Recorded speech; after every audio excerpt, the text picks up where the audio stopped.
Welcome to invention classes. आप सभी का अपने हार्दिक अभिनंदन।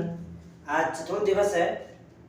जब पिछले क्लास के अंतर्गत हमने जब सांख्यिकी का अर्थ एवं परिभाषाओं का अध्ययन किया था तो उसमें कुछ टेक्निकल प्रॉब्लम आने के कारण हमारी परिभाषाएं अधूरी छूट गई थी।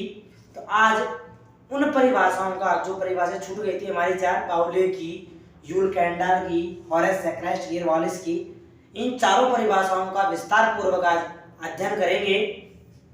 हेडिंग थी हमारी सांख्यिकी का अर्थ एवं परिभाषा। लेकिन हम उसी के आगे चल रहे हैं। सांख्यिकी का अर्थ एवं परिभाषा। अधूरी परिभाषा रह गई थी हमारी, आज उन परिभाषा को समाप्त करेंगे, पूरी अर्थ को।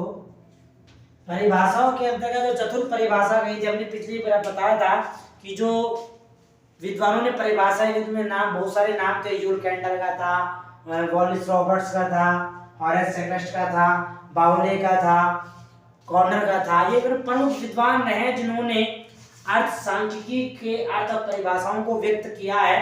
इसमें चतुर्थ जो परिभाषा थी वे हमारी बाउले की थी।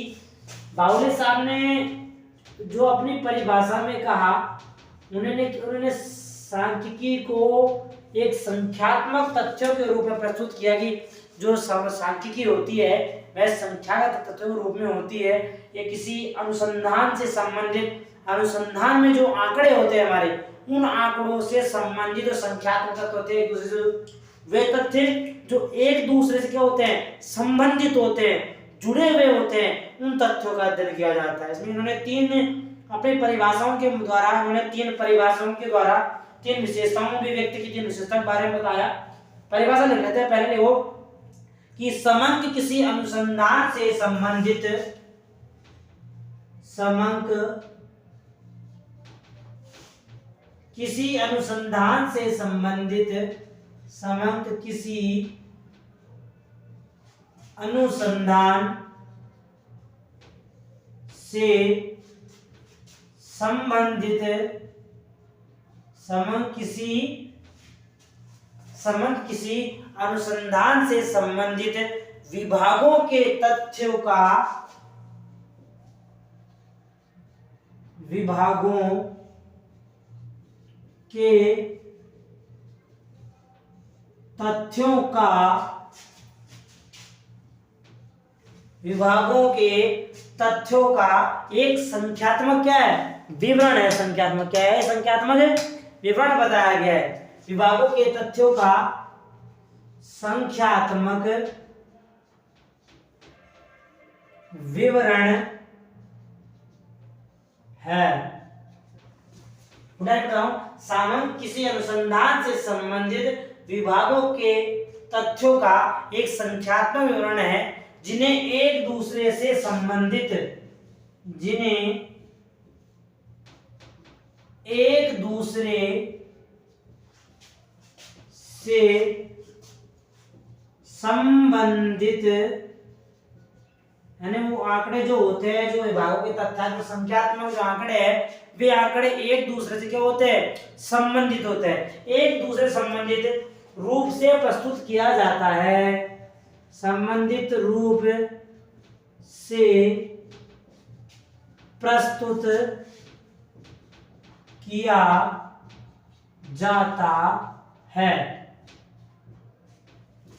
ये इन्होंने परिभाषा बताई बाउले साहब ने, कि बाउले साहब ने बताया कि जो समंक होते हैं या जो समंक होते हैं, समंक किसी अनुसंधान से संबंधित विभागों के तथ्य, जो किसी डिपार्टमेंट क्या होते हैं, तथ्य जो होते हैं, अनुसंधान आंकड़े होते हैं, विभागों के तथ्यों का क्या है, संख्यात्मक विवरण है, जिन्हें संख्याओं के रूप में व्यक्त किया जाता है, जिन्हें एक दूसरे से संबंधित, अर्थात जो तथ्य प्रस्तुत किए गए हैं, जो तथ्य बताए गए हैं, वे तथ्य एक दूसरे से क्या होते हैं, संबंधित होते हैं, एक दूसरे से संबंधित रूप से प्रस्तुत किया जाता है। जैसे कोई भी आंकड़ा जब प्रस्तुत किया जाता है तो वे सभी आंकड़े एक दूसरे से संबंधित होते हैं। बाउले ने जब सांख्यिकी का अर्थ और परिभाषा स्पष्ट की तो परिभाषा करने के बाद उन्होंने अपने परिभाषाओं के माध्यम से सांख्यिकी की 3 विशेषताओं का अध्ययन किया। 3 विशेषताओं पर प्रथम जो विशेषता थी वह थी जो समंक जो होते हैं वे अनुसंधान से संबंधित तथ्य होते हैं। तो नंबर 1 विशेषताएं हैं, लिख लीजिए इसमें, बावले की परिभाषा के अनुसार, बावले की परिभाषा के अनुसार सांख्यिकी की 3 विशेषताएं हैं। अब 3 विशेषता कौन कौन सी है वो 3 विशेषता लिख लीजिए। नंबर 1 जो हमारी परिभाषा में बताई उन्होंने कि जो समंक होते हैं वो समंक अनुसंधान से संबंधित क्या होते हैं, तथ्य होते हैं। तो पहली विशेषता क्या बन गई कि समंक अनुसंधान से संबंधित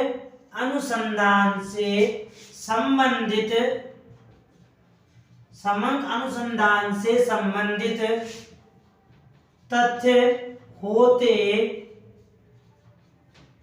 हैं। समंक क्या होते हैं, अनुसंधान से संबंधित तथ्य होते हैं। दूसरी विशेषता है समंक, जो इसे परिभाषित है कि विभाग के समंक क्या समंकों को किसमें प्रस्तुत किया जा रहा है, संख्याओं में। समंक संख्यात्मक रूप से प्रस्तुत किए जाते हैं। नंबर दूसरी विशेषता, समंक संख्यात्मक रूप में प्रस्तुत किए जाते हैं। दूसरी सत्ता क्या बन गई, जो हमारे समंक होते हैं, जो डाटा होते हैं, उन डाटा को संख्यात्मक रूप में प्रस्तुत किया जाता है। और जो तीसरी विशेषता है, तीसरी विशेषता में उसने बताया जो समंक होते हैं एक दूसरे से संबंधित होते हैं। मतलब एक दूसरे संबंध कैसे होंगे, जब वे एक ही जाति के होंगे उनमें तुलना एक रूप से पाई जाएगी। जैसे मानव की संरचना तो एक जाति के व्यक्ति होंगे ना, तो इसलिए इन्होंने बताया कि जो समंक होंगे वे सभी समंक सजातीय व तुलनीय होंगे। तो तीसरी विशेषता हमारी बन गई समंक, डाटा कहने का मतलब समंक सजातीय एक ही जाति के व तुलनीय मतलब तुलना योग, समंक सजातीय व तुलनीय होते हैं। यानी समंक जब जो हम समंक प्रस्तुत करेंगे तो समंक जब तीन विशेषता समंकों में पाई जाएगी तभी उन्हें क्या माना जाएगा, समंक कहा जाएगा। त्रिपुरा कौन सी विशेषताएं थी कि समंक अनुसंधान से संबंधित तथ्य होते हैं, यानी जो समंक प्रस्तुत किए जाएंगे वह किसी भी अनुसंधान या क्षेत्र से संबंधित होंगे। दूसरा तथ्य बताया कि समंक जो होते हैं वे संख्यात्मक रूप में प्रस्तुत किए जाते हैं, यानी समंकों को संख्यात्मक यानी 1 2 10 20 40 50 70 80 1000 10,000 लाख 10 लाख इस रूप में संख्यात्मक रूप में अंकों के रूप में उन्हें व्यक्त किया जाएगा। और तीसरी विशेषता उन्होंने बताई कि जो समंक प्रस्तुत किए जाएंगे वे सभी समंक सजातीय व तुलनीय होते हैं। समझदार तुलनीय का मतलब एक ही जाति की होनी चाहिए, उनमें तुलना समान रूप से की जानी चाहिए। जैसे सांख्यिकी का अध्ययन आपको मैं करवा रहा हूं, मान लो दूसरा अध्यापक आपको अध्ययन करवा रहा है, तो यहाँ पर दोनों क्या होंगे, एक ही व्यक्ति होंगे। एक व्यक्ति कैसे, यह भी सांख्यिकी पढ़ाता है और यह भी सांख्यिकी पढ़ाता है, तो एक व्यक्ति हो गया। अब यहाँ पर इन दोनों की हम तुलना कर सकते हैं। तो तुलना कैसे कर सकते हैं कि साहब ये सांख्यिकी किस प्रकार से पढ़ाता है और ये सांख्यिकी किस प्रकार से पढ़ाता है। दोनों के तो दोनों क्या हो गए, समान हो गए, एक ही पद में हो गए, एक ही पदवी होगी, एक सब्जेक्ट पढ़ा रहा है, तो दोनों के पद में हम समान रूप से तुलना कर सकते हैं। इस प्रकार समंक सजातीय या तुलनीय होते हैं। इतना ही बावले ने परिभाषा स्पष्ट की थी। नेक्स्ट जो परिभाषा है हमारी यूल एंड कॉन्डाल के अनुसार, लिख लीजिए यूल एंड कॉन्डाल के अनुसार। नंबर 2 यूल व केंडाल के अनुसार, किसकी परिभाषा है, सांख्यिकी। यूल व केंडाल के अनुसार सांख्यिकी परिभाषा। अब यूल व केंडाल ने सांख्यिकी परिभाषा में उन्होंने क्या बताया, किस प्रकार से तर्क प्रस्तुत किया। उन्होंने बताया कि जो समंक जो होते हैं, समंकों से अभिप्राय उन संख्यात्मक तथ्यों से है। लिख लीजिए, समंकों से अभिप्राय, समंकों से अभिप्राय, समंकों से अभिप्राय उन संख्यात्मक तथ्यों से है। यानी समंकों से अभिप्राय उन संख्यात्मक तथ्यों से है जो पर्याप्त सीमा तक, जो पर्याप्त सीमा, जहां तक समंक पहुंच सकते हैं, जहां तक डाटा को हम प्राप्त कर सकते हैं, पर्याप्त सीमा तक अनेक कारणों से संबंधित है। सीमा तक अनेक कारणों से संबंधित है। यह परिभाषा किसने बताई थी? यह परिभाषा यूल एंड केंडाल ने कही थी। यानी जो यूल एंड केंडाल ने कहा कि समंकों से अभिप्राय उन संख्यात्मक तथ्यों से है, उन संख्यात्मक तथ्यों से हैं जो पर्याप्त सीमा तक, जहां तक हम डाटा पहुंचा सकते हैं, डाटा उपलब्ध करवा सकते हैं, तो पर्याप्त सीमा तक अनेक कारणों से संबंधित है। यानी उन सभी कारणों को जोड़ते हुए बनाए गए हैं, उनको प्रस्तुत किए गए हैं। स्क्रीनशॉट लेना है एक बार, ताकि आपको पुनः लिखते समय दिक्कत नहीं आएगी, आप लिख लेना, समझ लेना। और आप हमारे चाहे कमेंट के माध्यम से आप हमें बता भी सकते हो कि आपको किसी परिभाषा को समझना हो तो उसमें लिखकर आप हमें पूछ सकते हो। परिभाषा के बारे में आपको जरूर स्पष्ट किया जाएगा। ले लिया इसका स्क्रीनशॉट? ठीक है। थर्ड नंबर पे डाल लीजिए फिर हमारे कॉर्नर के अनुसार। कॉर्नर ने क्या परिभाषा बताई? बाउली परिभाषा हो गई? ठीक, लिख लीजिए कॉर्नर के अनुसार। हेडिंग डाल लीजिए सभी बच्चों। कॉर्नर ने क्या परिभाषा बताई है? कॉर्नर ने सांख्यिकी को किस रूप में प्रस्तुत किया है? जैसे यूल केंडाल ने तथ्यों के बारे में बता दिया, बाउले साहब ने 3 विशेषताएं बता दी, जो समंक नहीं माना जाएगा उनमें जब ये 3 प्रकार की विशेषताएं सम्मिलित होगी। तो कॉर्नर ने क्या कहा? लिखिए कॉर्नर के अनुसार। नंबर 3,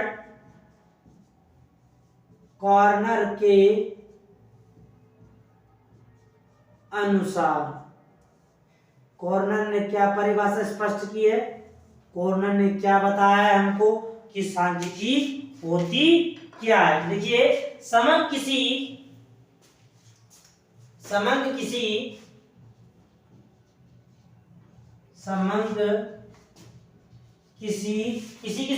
प्राकृतिक घटना से संबंधित।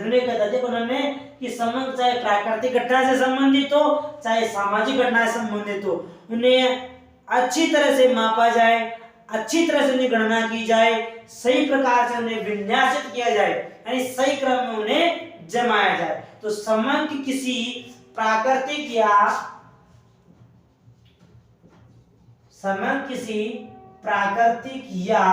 सामाजिक, प्राकृतिक कारण भी हो सकता है, सामाजिक कारण भी हो सकता है। प्राकृतिक या सामाजिक,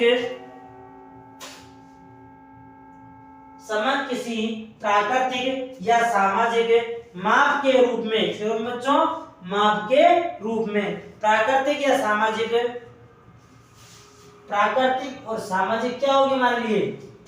कोई घटना होगी। तो प्राकृतिक या सामाजिक घटना आएगा ना, प्राकृतिक या सामाजिक घटना के माप, समंक किसी प्राकृतिक या सामाजिक घटना के माप या अनुमान है जिन्हें, या अनुमान है जिन्हें, यानी उनका अनुमान लगाया जा रहा है कि प्राकृतिक घटना कैसे हुई, कितने लोग मरे, जैसे भूकंप, बाढ़ आ गया, भूकंप आ गया, भूस्खलन आ गया, अतिवृष्टि हो गया, अनावृष्टि, ये सब क्या है? हमारी प्राकृतिक आपदाएं, अब प्राकृतिक आपदा जब घटित होगी तो उनका कारण जाना जाएगा, उनका अनुमान लगाया जाएगा, किस कारण से आई है, किस लिए आई है, किस प्रकार आई है, जिन्हें व्यवस्थित रूप से विन्यासित कर, जिन्हें व्यवस्थित रूप से विन्यासित करना मतलब होता है जमाना। विन्यासित का मीन्स क्या होता है, जमाना में किस प्रकार से जमाया जाए। विन्यासित कर उनमें पारस्परिक संबंध कर, उनमें पारस्परिक संबंध, जो पारस्परिक संबंध होंगे उन संबंधों को प्रदर्शित करते हैं। पारस्परिक संबंधों को प्रदर्शित करते हैं।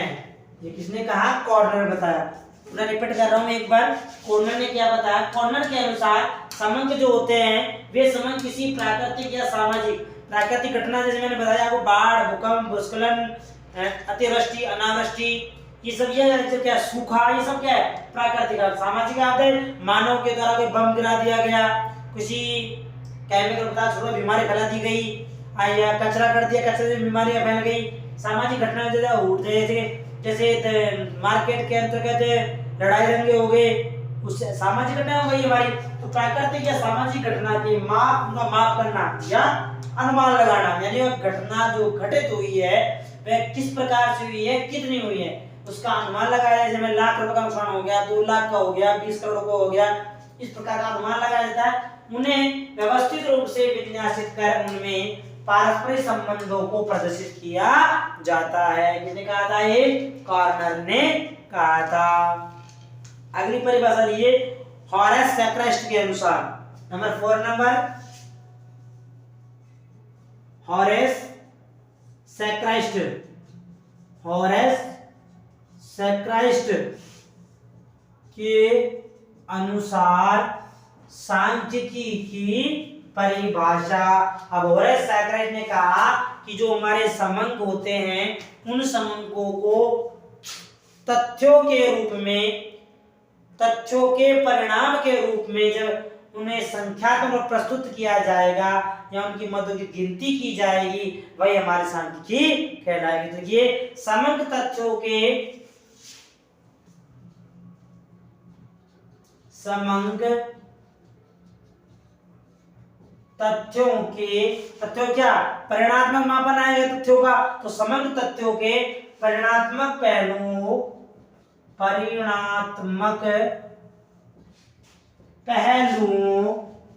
जो हमारे परिणात्मक, जो हमारा रिजल्ट निकाला है, हमने घोषित किया है, तो उसके जो पहलू होंगे वे परिणात्मक पहलू माने जाएंगे। तो परिणात्मक पहलुओं के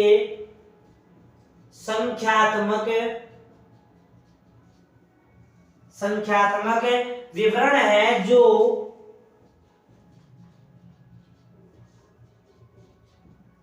पहलुओं के संख्यात्मक क्या है, संख्यात्मक विवरण है। और इस विवरण को, संख्यात्मक विवरण को मदों की गिनती या माप के रूप में, जिन्हें मदों की गिनती या माप के रूप में क्या किया जाता है, माप के रूप में व्यक्त किया जाता है। माप के रूप में व्यक्त किया जाता है। इनवर्टेड कॉमास बंद। उन्होंने जो हमारे प्रमुख, और सॉरी मैंने हॉरेस लिया, यह परिभाषा सैक्राइस्ट की थी, यह परिभाषा वॉलिस और रॉबर्ट्स की थी। किसकी थी बच्चों, वॉलिस एंड रॉबर्ट्स। सही कर लेना इसको, वॉलिस एंड रॉबर्ट्स। भाई मिस्टेक हो जाता थोड़ा सा, इसको रॉबर्ट्स कर लेना। सैक्राइस्ट ने बहुत बड़ी परिभाषा कही थी, उसकी सैक्राइस्ट परिभाषा को सर्वश्रेष्ठ परिभाषा में माना जाता है। वॉलिस एंड रॉबर्ट्स ने कहा कि समंक जो होते हैं वे तथ्यों के परिणात्मक पहलू, जो तथ्य प्रस्तुत किए जाते हैं उस तथ्यों का जो रिजल्ट निकल के आता है परिणात्मक पहलुओं के संख्यात्मक यानी अंकों के रूप में संख्यात्मक विवरण है, जो तालिका है, जिन्हें मदों की गिनती जैसे 1 2 3 4 5 6 इस प्रकार गिनती क्रमानुसार मदों की गिनती या माप के रूप में व्यक्त किया जाता है। जैसे कितने माप आएंगे, कितनी गणनाएं आए, इस प्रकार से उन तथ्यों को प्रस्तुत किया जाता है। ये होगी हमारी वॉलेस एंड रॉबर्ट्स के अनुसार। सबसे अंतिम परिभाषा जो हॉरेस सेक्रेस्ट ने कही, हॉरेस सेक्रेस्ट ने इतनी अच्छी परिभाषा कही है कि इसकी परिभाषा में संपूर्ण विद्वानों की परिभाषाएं सम्मिलित होने के कारण या सांख्यिकी की संपूर्ण विशेषताएं सम्मिलित होने हो जाने के कारण हॉरेस सेक्रेस्ट की परिभाषा को सर्वश्रेष्ठ परिभाषा कहा जाता है। सबसे अच्छी परिभाषा बताइए किसने? हॉरेस सेक्रेस्ट ने। जो हम 5 नंबर की जो परिभाषा लिख रहे हैं वह परिभाषा किसकी है? हॉरेस सेक्रेस्ट की है। हेडिंग डाल लीजिए, हॉरेस सेक्रेस्ट के अनुसार सांख्यिकी की परिभाषा। यानी इन्होंने परिभाषा कहने के साथ साथ, परिभाषा प्रस्तुत करने के साथ साथ सांख्यिकी की जो विशेषता होनी चाहिए उन सभी विशेषताओं को भी स्पष्ट किया है। लिखिए हॉरेस सेक्रेस्ट के अनुसार। नंबर 5, हॉरेस सेक्रेस्ट के अनुसार सबसे इंपॉर्टेंट परिभाषा, सबसे महत्वपूर्ण परिभाषा बताई गई है। इतने सारे विद्वानों ने सांख्यिकी परिभाषा को स्पष्ट किया, बताया, लेकिन फिर भी जो सबसे अच्छी परिभाषा बताई गई है वह परिभाषा हॉरेस सेक्रेस्ट की ही बताई गई है। क्यों? मैं अभी बता चुका हूं आपको, क्योंकि इन्होंने सभी विशेषताओं सांख्यिकी की सभी विशेषताओं को सम्मिलित किया है। इन्होंने अपने परिभाषा में कहा कि जो सांख्यिकी होती है ये सांख्यिकी समंकों से अभिप्राय तथ्यों के ऐसे समूह से है। शब्दों पे ध्यान देना, समंकों से अभिप्राय, समंकों से अभिप्राय, समंकों से अभिप्राय तथ्यों के ऐसे समूह से है, तथ्यों के ऐसे समूह मतलब ग्रुप समूह से है। क्या है? समंकों से अभिप्राय तथ्यों के ऐसे समूह से है जो ऐसे जिनका मापन कर सकते हैं, जो अनेक कारणों से पर्याप्त सीमा तक, ये जो अनेक कारणों से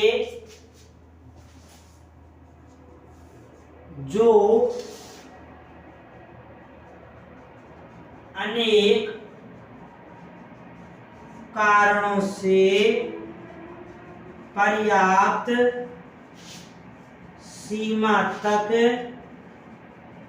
प्रभावित होते हैं। मैं लोग टुकड़ों में कर रहा हूं ताकि आपको पता लग जाएगा कि इसने अपनी परिभाषा में सांख्यिकी की विशेषताएं को भी सम्मिलित किया। वो विशेषताएं कौन कौन सी है? ठीक है, लिखिए समंकों से अभिप्राय तथ्यों के ऐसे समूह से है जो अनेक कारणों से पर्याप्त सीमा तक प्रभावित होते हैं, जो संख्या में व्यक्त किए जाते हैं, जो संख्या में व्यक्त किए जाते हैं। दूसरी विशेषता क्या आ गई? यानी जो समंक होते हैं, जो हमारे समंक होते हैं, जो डाटा होता है हमारा, वह डाटा तथ्यों के रूप में भी व्यक्त किया जा सकता है। नंबर 3, यथोचित शुद्धता के अनुसार, यथोचित मतलब जितनी हमें आवश्यकता है, यथोचित शुद्धता के अनुसार, जितनी हमें आवश्यकता है उसके आधार पर ये अनुमान लगाते हैं। यथोचित के अनुसार गिने व अनुमानित, अनुमानित मतलब अनुमान लगाना, उसका मापन करना, अनुमानित किए जाते हैं। तीसरी विशेषता क्या हो गई भाई, यथोचित शुद्ध के शुद्धता यानी जो शुद्धता होनी चाहिए, जितनी शुद्धता उसमें आवश्यक है उस शुद्धता के अनुसार उसका परिणाम निकालते हैं, अनुमान किए जाते हैं, उन्हें गिने जाते हैं। सदस्यता उन्होंने बताई कि यह पूर्व निर्धारित उद्देश्य हेतु पूर्व निर्धारित उद्देश्य हेतु यानी जो पूर्व में जो उद्देश्य निर्धारित किए गए थे उन उद्देश्यों की पूर्ति हेतु समंकों को संग्रहित किया जाता है। उद्देश्य हेतु व्यवस्थित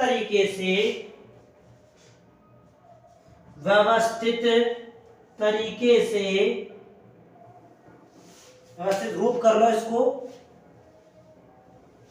या ढंग भी कह सकते हैं, व्यवस्थित ढंग से संग्रहित किए जाते हैं, ढंग से संग्रहित किए जाते हैं। यानी जो समंक होते हैं वो पूर्व निर्धारित उद्देश्य हेतु व्यवस्थित तरीके से संग्रहित किए जाते हैं। आगे बताया था इन्होंने कहा कि ये जो समंक होते हैं ये समंक एक दूसरे से संबंधित रूप से प्रस्तुत किए जाते हैं। ये जो समंक होते हैं एक के द्वारा एक दूसरे को।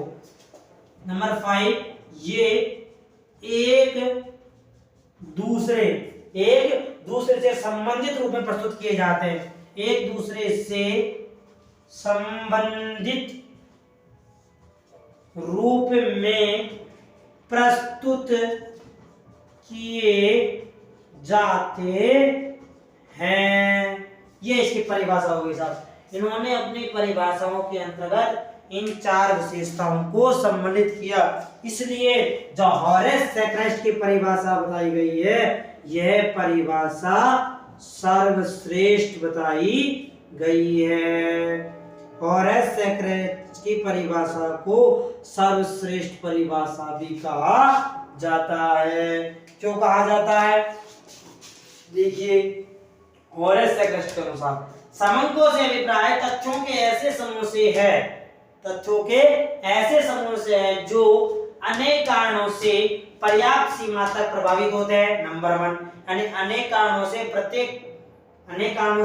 पर्याप्त सीमा, जहां तक इसकी सीमा है पर्याप्त सीमा तक प्रभावित होते हैं। नंबर 2 जो संख्या में व्यक्त किए जाते हैं, जिन्हें संख्याओं के रूप में व्यक्त किया जाता है। नंबर 3 यथोचित शुद्धता के अनुसार गिने व अनुमानित किए जाते हैं, यानी जो जहां तक शुद्धता हम ज्ञात कर सकते हैं किसी वस्तु की, किसी भी तथ्य की, उस तथ्य तक, उस बिंदु तक उसके शुद्धता का मापन करते हैं, अनुमान लगाए जाते हैं। नंबर 4 पूर्व निर्धारित उद्देश्यों हेतु, जो उद्देश्य हम पहले से पूर्व निर्धारण कर चुके हैं, तो पूर्व निर्धारित उद्देश्य हेतु व्यवस्थित तरीके से संग्रहित किए जाते हैं। इनको संग्रहण करने का कार्य भी बहुत तरीके से व्यवस्थित होता है। और अंतिम है ये एक दूसरे से संबंधित रूप में प्रस्तुत किए जाते हैं, अर्थात एक ही जाति से रूप में, एक ही, जैसे बाउली ने कहा था विशेषताओं में कि एक जाति के रूप में होने चाहिए, उसी प्रकार हॉरेस सेक्रेस्ट ने भी कह दिया कि जो ये समंक होते हैं ये समंक एक दूसरे से संबंधित रूप में प्रस्तुत किए जाने चाहिए। इतनी सारी विशेषताएं उपस्थित हो जाने के कारण हॉरेस सेक्रेस्ट की परिभाषा को सर्वश्रेष्ठ परिभाषा कहा जाता है, क्योंकि इन्होंने सांख्य की सभी विशेषताओं का क्या कर लिया, सम्मिलित कर लिया, उनको मिला लिया, इसलिए इसकी परिभाषा को सबसे अच्छी परिभाषा, बेस्ट परिभाषा माना गया है। कई बार एग्जाम में क्वेश्चन बना है कि सबसे श्रेष्ठ परिभाषा किस विद्वान की मानी गई है, तो हमारा आंसर क्या आता है, हॉरेस सेक्रेस्ट की परिभाषा को सर्वश्रेष्ठ परिभाषा माना गया है।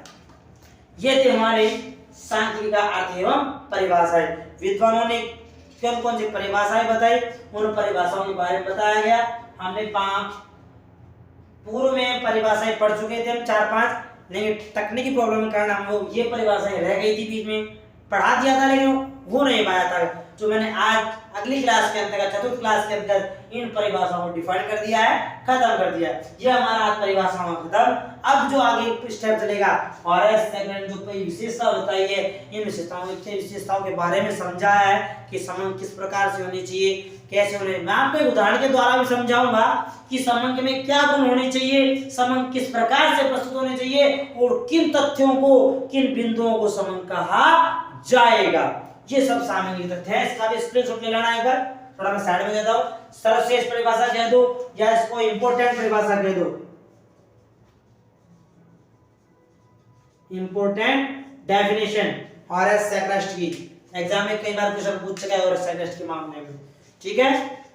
क्लियर है सभी को, इसके सो लेना कोई आपको, ये हमारा इन्वेंशन क्लासेस है हमारी, इस चैनल के अंतर्गत सांख्यिकी के बारे में अध्ययन करवाया जाता है। आपको हमारे द्वारा जो तथ्य पढ़ाए जा रहे हैं, यदि आपको अच्छे लग रहे हैं तो लाइक करें, सब्सक्राइब करें इसे और आगे तक पहुंचाएं, नॉलेज पहुंचाएं। किसी को कुछ पूछना हो तो कमेंट के माध्यम से हमसे कुछ भी सूचनाएं प्राप्त कर सकता है। जितना हमने पढ़ाया है वहां तक कुछ जानकारी प्राप्त करनी है तो पूछ सकता है। गारंटी के साथ कहते हैं उस विद्यार्थी को उस बिंदु से संबंधित तथ्यों को बताकर उसे संतुष्ट किया जाएगा, ठीक है। Invention classes.